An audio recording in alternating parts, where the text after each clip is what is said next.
Welcome to Vital Records, the monthly genealogy tip series. I'm Valerie, an avid genealogist with 20 years of experience, and I'm excited to explore genealogy resources with you today. We're going to be on theme this month and discuss genealogy records related to the Revolutionary War.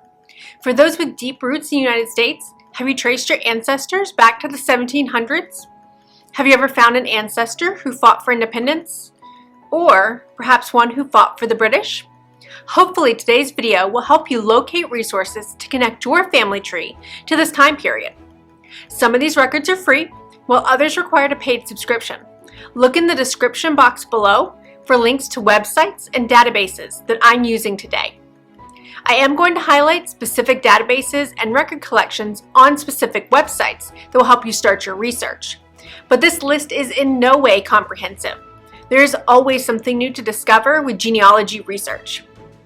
So, what sort of records are available during this time period that could help you determine if your ancestor participated in the Revolutionary War?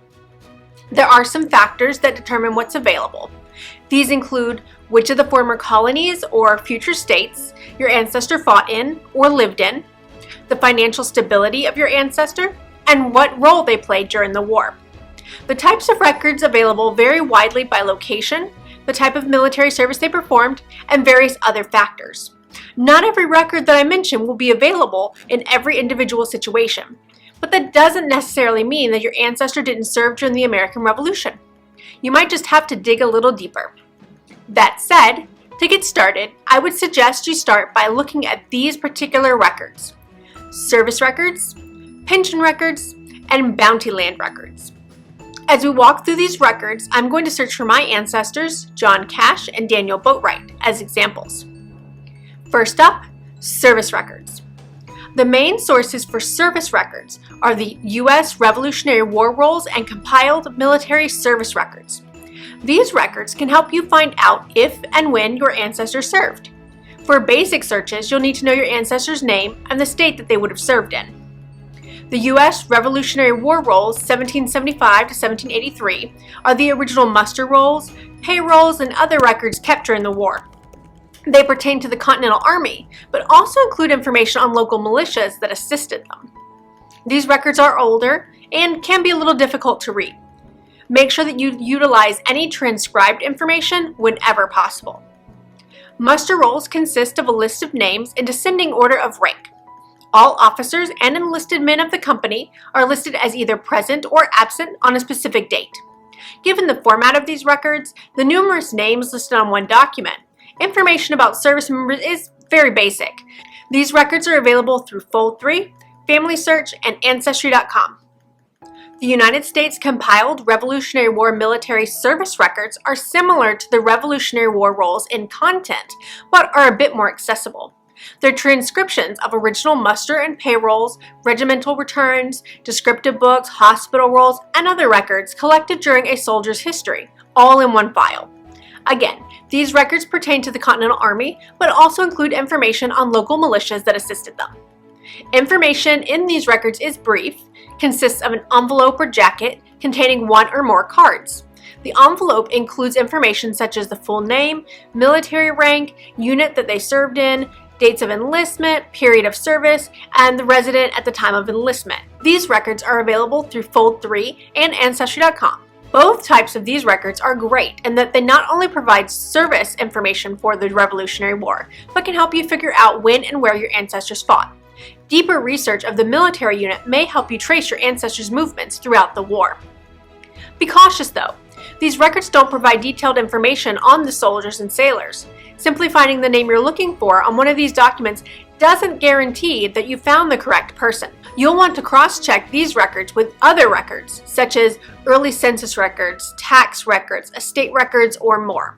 This strategy will help you verify that you have the right person in the right place at the right time with the right family, and will help rule out other people with the same name. Next up, pension records. These records are, in my opinion, the best records for finding your Revolutionary War ancestor. However, they aren't always available for everyone who served. Pensions were available to soldiers, sailors, and their widows who met certain criteria. The criteria changed over time. but generally require the applicant to be unable to support themselves and to be financially unstable. These records have the potential to provide a wealth of information, including details about when and where your ancestors served, if they saw battle or were wounded, names of relatives or friends who served with them, lists of other family members, and information about where they ended up after the war. These records can contain hundreds of pages of documents that were accumulated after the war as your ancestors sought to prove that they qualified for the pension. Types of documents include the recorded testimony of your ancestor, letters from attorneys or other representatives, copies of marriage certificates, affidavits from friends or family attesting to your ancestors' service, and much more. In a way, these can be a short biography of your ancestor's life. These are available on Ancestry.com and Fold 3 with an index available on Family Search. Pensions are often combined with bounty land warrants in online databases.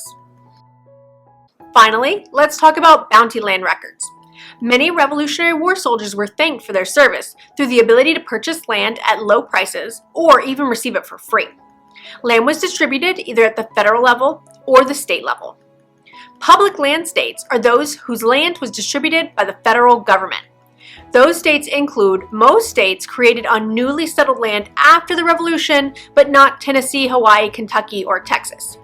Records are available through the Bureau of Land Management's General Land Office website, through Ancestry.com, Family Search, and individual state archives and library websites.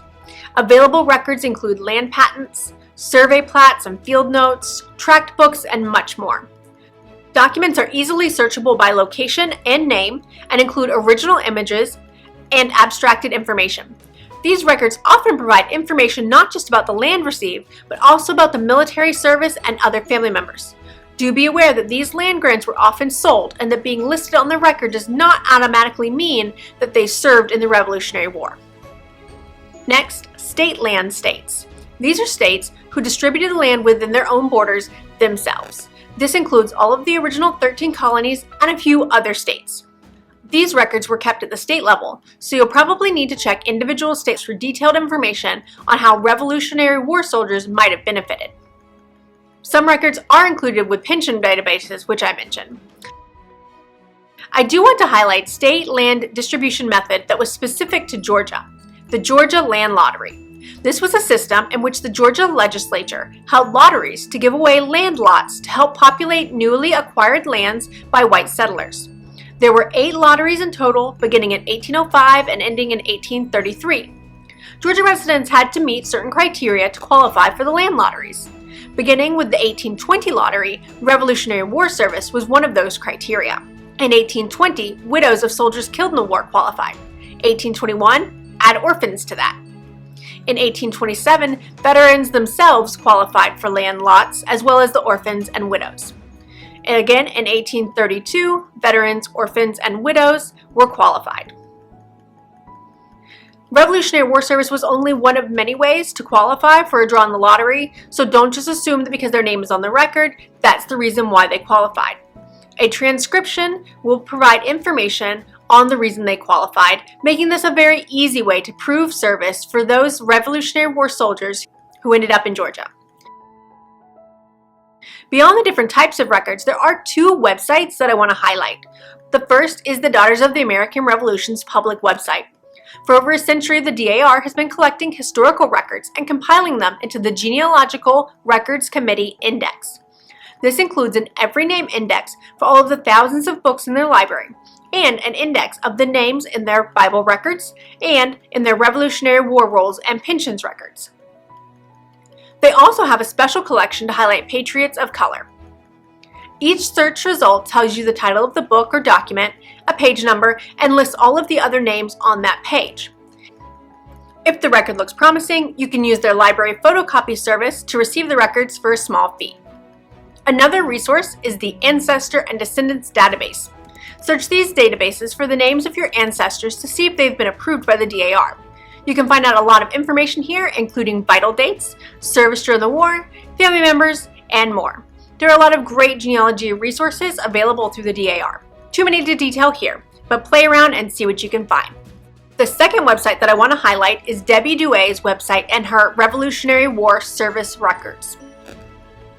This website is an amazing collection of links to Revolutionary War records from around the internet. These aren't just links to the big sites like Ancestry, though those are listed, but it's really a list of links to smaller, specialized websites that focus on a single set of records, or to state libraries and archives and their specific databases and collections. And these aren't just links to those websites as a whole, but links to the specific database or collection, along with a summary of what you will find there and even tips on how to search within them. Databases include not just military records, but also other aspects of participating in the revolution, such as oaths of allegiance, paying taxes to support the war, or the donation of goods. Many of the records that I've talked about today are highlighted on this website. Thanks for listening this month, and I hope I was able to provide some valuable information on how to locate a Revolutionary War ancestor. Remember that the links that I mentioned are in the description below. Make sure to check back again next month for more genealogy research tips.